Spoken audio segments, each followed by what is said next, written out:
Hi friends, welcome to my Rakshitha channel. இன்றைக்கி நம்ம சேனலில் என்ன பார்க்க போகிறோன்னா, காசலைக்கீரை கடையல் தான் எப்படி செய்யறதுன்னு பார்க்க போகிறோம். இது எங்கள் ஊரில் நாங்கள் காசலைக்கீரைன்னு தான் சொல்லுவோம். இதை வந்து நிறைய பேர் புளிச்ச கீரைன்னு சொல்கிறாங்க. நீங்கள் உங்கள் ஊரில் இது என்ன கீரைன்னு சொல்லுவீங்கன்னு கமெண்ட் பண்ணுங்கள். இப்போது ஒரு பாத்திரத்தில் நான் ஒரு 50 கிராம் அளவுக்கு கடலைப்பருப்பு எடுத்து கழுவி சுத்தம் பண்ணி வச்சுருக்கேன். அதோடு வந்து 2 வெங்காயம், எனக்கு காரத்துக்கு தேவையான அளவுக்கு பச்சை மிளகாய் எடுத்து வச்சுருக்கேன். இதோட சேர்த்துருங்க. தக்காளி சேர்க்கணுன்னு அவசியம் இல்லை, ஏன்னா இது புளிப்பு கீரைங்கிறதுனால நம்ம தக்காளி சேர்க்க வேண்டிய அவசியம் கிடையாது. இது வேறு கீரை, அரைக்கீரை, சிறுகீரை இந்த மாதிரினா அதுக்கு வந்து நம்ம தக்காளி சேர்த்து தான் ஆகணும். ஏன்னா அதுக்கு வந்து புளிப்பு கிடையாது, அதனால் நம்ம சேர்த்து தான் ஆகணும். ஸோ இப்போ இதை வந்து அடுப்பில் வச்சு நல்லா வேக வைக்கலாம். உங்கள்கிட்ட குக்கர் இருந்தால் நீங்கள் குக்கரில் சேர்த்து நல்லா வேக வச்சு எடுத்துக்கோங்க. அதில் நான் ஸ்டவ் பார்த்து வச்சு அடுப்பில் வச்சுட்டேன். இப்படி நல்லா இந்த பருப்பு, வெங்காயம், பச்சை மிளகாய் வேகிற வரைக்கும் வெயிட் பண்ணணும். அதுக்கப்புறமா தான் நம்ம வந்து கீரையை சுத்தம் பண்ணி அதில் சேர்த்துக்க போகிறோம். அப்புறமா காட்டுறேன். இப்போ பாருங்கள், நாம் சேர்த்த பருப்பு, வெங்காயம், பச்சை மிளகாய்லாம் நல்லா வெந்துருச்சு. இந்த டைமில் நான் சுத்தம் பண்ணி அலசி எடுத்துருக்க புளிச்ச கீரையை சேர்த்துக்கலாம். கீரை ரொம்ப நேரம் வேகணும்னு அவசியம் இல்லைங்க.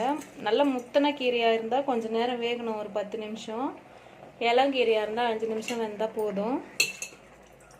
காசில் கீரைங்கிறதுனால சீக்கிரம் வெந்துடும். அப்படியே தட்டு போட்டு க்ளோஸ் பண்ணி ஒரு 10 நிமிஷம் விடலாம்.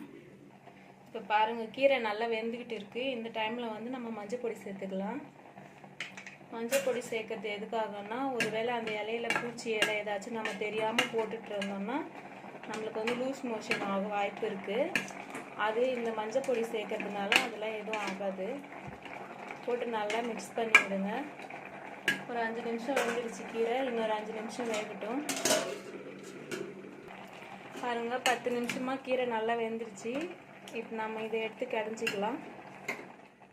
பாருங்கள், நான் பருப்பு சட்டிக்கு மாற்றிக்கிட்டேன். இப்போ தேவையான அளவுக்கு உப்பு சேர்த்து மத்து வச்சு நல்லா கடைஞ்சி எடுத்துக்கலாம். நான் கடைஞ்சிட்டு காட்டுறேன். இப்போ பாருங்கள், நான் நல்லா கடைஞ்சி எடுத்துகிட்டு வந்துட்டேன். ரொம்ப கெட்டியாகவும் கிடையாதீங்க, ரொம்ப தண்ணியாகவும் கிடையாதீங்க, திட்டமாக கடைஞ்சிக்கோங்க. இப்போ தாளிப்பு கொடுத்துடலாம்.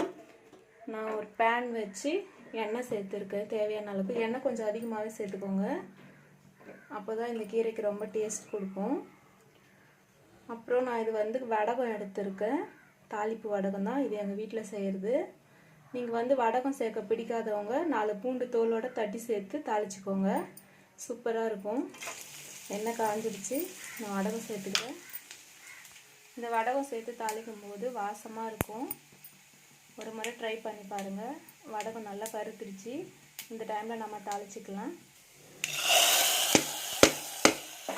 தாளிச்சிட்டு உடனே க்ளோஸ் பண்ணிவிடுங்க, அப்போ தான் அதோட ஸ்மெல்லெல்லாம் ஃபுல்லாக அதோட அடங்கிடும். அவ்வளோதாங்க, சூப்பரான டேஸ்டான ஒரு காசலைக்கீரை கடையல் ரெடி ஆகிடுச்சு. நீங்களும் ட்ரை பண்ணி பாருங்கள். உங்களுக்கு பிடிச்சிருந்தா லைக் பண்ணுங்கள், ஷேர் பண்ணுங்கள், கமெண்ட் பண்ணுங்கள், மறக்காமல் சப்ஸ்கிரைப் பண்ணுங்கள். தேங்க்யூ ஃப்ரெண்ட்ஸ், பாய்.